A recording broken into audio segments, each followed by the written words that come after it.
महाराणा प्रताप सेना के राष्ट्रीय अध्यक्ष राजवर्धन परमार को उनके कामों को देखते हुए राष्ट्रीय परशुराम परिषद का राष्ट्रीय कार्यकारिणी सदस्य बनाया गया। वहीं जब हमारे संवाददाता ने राष्ट्रीय परशुराम परिषद के कार्यकारिणी सदस्य बनाए गए राजवर्धन परमार से बात की तो उन्होंने बताया कि मैं बहुत ही सौभाग्यशाली हूँ, मुझे राष्ट्रीय परशुराम परिषद में राष्ट्रीय कार्यकारिणी सदस्य बनाया।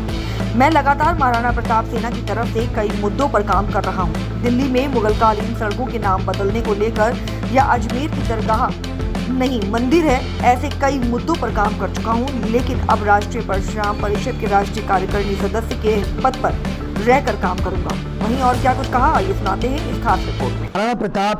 महाराणा प्रताप सेना के राष्ट्रीय अध्यक्ष राजवर्धन परमार हमारे साथ मौजूद हैं और राजवर्धन परमार को लगातार हम आपको दिखाते रहते हैं, चाहे अजमेर की दरगाह को लेकर हो या चाहे दिल्ली के रोड के नाम बदलने को लेकर हो। अब महाराणा प्रताप सेना के राष्ट्रीय अध्यक्ष राजवर्धन परमार को राष्ट्रीय परशुराम परिषद में कार्यकारिणी सदस्य बनाया गया। उनके कामों को देखते हुए राष्ट्रीय परशुराम परिषद में कार्यकारिणी सदस्य के रूप में किस तरीके से राजवर्धन परमार काम करेंगे, बातचीत करेंगे। सर, सबसे पहले बहुत बहुत मुबारक हो आपको, आपके कार्य को देखते हुए राष्ट्रीय परशुराम परिषद ने आपको राष्ट्रीय कार्यकारिणी सदस्य बनाया है। किस तरीके से इस पर काम करेंगे और क्या कुछ तैयारियां आपकी चल रही है इसको लेकर? सब प्रथम तो आपका बहुत बहुत धन्यवाद और भगवान परशुराम जी पर गठित परशुराम परिषद का राष्ट्रीय कार्यकारिणी का सदस्य बनना मेरे लिए गौरवान्वित का विषय है। मैं परम आदरणीय बड़े भाई और परशुराम परिषद के संस्थापक उत्तर प्रदेश सरकार के पूर्व मंत्री पंडित सुनील बराला जी का हृदय की गहराइयों से धन्यवाद देता हूँ।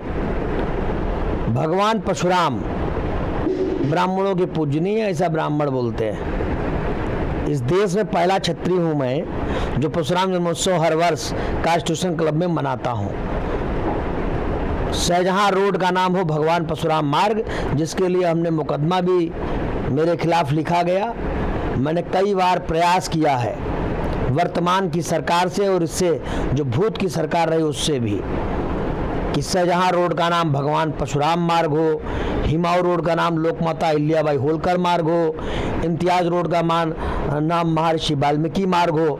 ऐसी जो हमारी प्रमुखता से जो मांगे हैं, अकबर रोड का नाम महाराणा प्रताप मार्ग हो, ये आज की मांगे नहीं हैं, ये पूर्व की मांगे हैं। देश कह रहा है, लोग कह रहे हैं कि सनातन की सरकार है, तो मैं देश के प्रधानमंत्री जो गहरी निद्रा में सो रहे हैं और भारतीय जनता पार्टी की सहयोगी संस्था महाराणा प्रताप सेना सहयोगी संस्था है, इसलिए देश के यशस्वी प्रधानमंत्री और गृह मंत्री जी को मैं जगाना चाहता हूं शंख बजाकर। ये पवित्र सावन का महीना चल रहा है, इस पवित्र सावन महीने में देश के प्रधानमंत्री और गृह मंत्री जी से और एनडीएमसी के वाइस चेयरमैन कुलदीप चहल जी से मैं आपके माध्यम से कहना चाहता हूं कि अब जागो, सवेरा आ गया है। दिल्ली की मुगल आकर्ताओं कि जितने भी नाम रोडों के हैं वो सारे के सारे चेंज करने का काम सरकार करे। हम धन्यवाद ज्ञापित करेंगे और ऐसा करने पर देश की सरकार को धन्यवाद देंगे। और जो 32-33 लाख लोग महाराणा प्रताप सेना से जुड़े हैं वो भी कृतज्ञ अपने आप को करेंगे। फिरोज शाह रोड का नाम हो भगवान बिरसा मुंडा मार्ग, ऐसी तमाम कई मांगे हैं। और आपके माध्यम से मैं परशुराम परिषद के तमाम मंत्रियों, सांसदों, जो लोग परशुराम परिषद में जुड़े हैं, हम लोग परशुराम जी पर कार्य करेंगे। आदरणीय पंडित सुनील बराला जी ने महाकुंभ में एक बहुत बड़ा आयोजन किया था, नासिक में नेक्स्ट कुंभ है, वहाँ भी हमारा कैंप लगेगा। मुझसे जैसी आशा और उम्मीद परशुराम परिषद रखता है, मैं निष्ठा भाव से कार्य करूँगा। हम महाराणा के चीते हैं, उन्हीं के नाम से जीते हैं। बात अगर मान सम्मान स्वाभिमान की हो तो घास की रोटी भी खाना जानते हैं, और अगर बात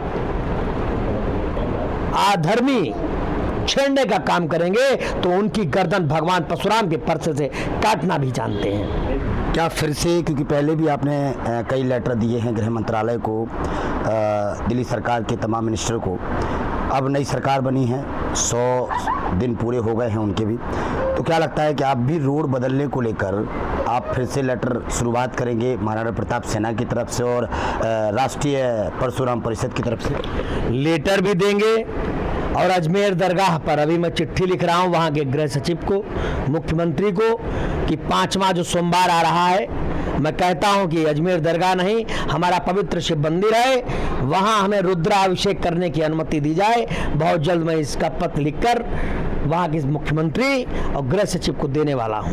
पहले भी आपने अजमेर की दरगाह को लेकर एक बड़ा खुलासा किया था कि भाई वो दरगाह नहीं मंदिर है, लेकिन फिर तमाम जो मीडिया कर्मी हैं, तमाम एजेंसियां, उन लोगों ने वहाँ का खुलासा किया तो पता चला कि वो वहाँ से कम 2 किलोमीटर दूर एक झोपड़ी है जहाँ पर सुस्तांग जो चिन्ह है वो मिला वहाँ पर।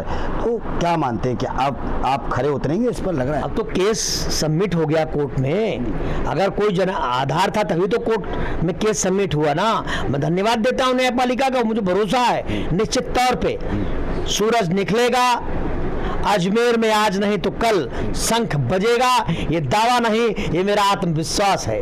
चलिए, बहुत बहुत शुक्रिया आपका। तो देखा आपने महाराणा प्रताप सेना के राष्ट्रीय अध्यक्ष और राष्ट्रीय परशुराम परिषद की कार्यकारिणी सदस्य डॉक्टर राजवर्धन परमार ने किस तरीके से कहा है कि मैं सबसे पहले राष्ट्रीय परशुराम परिषद का धन्यवाद करता हूं कि उन्होंने इस लायक मुझे समझा कि मुझे उसका सदस्य बनाया।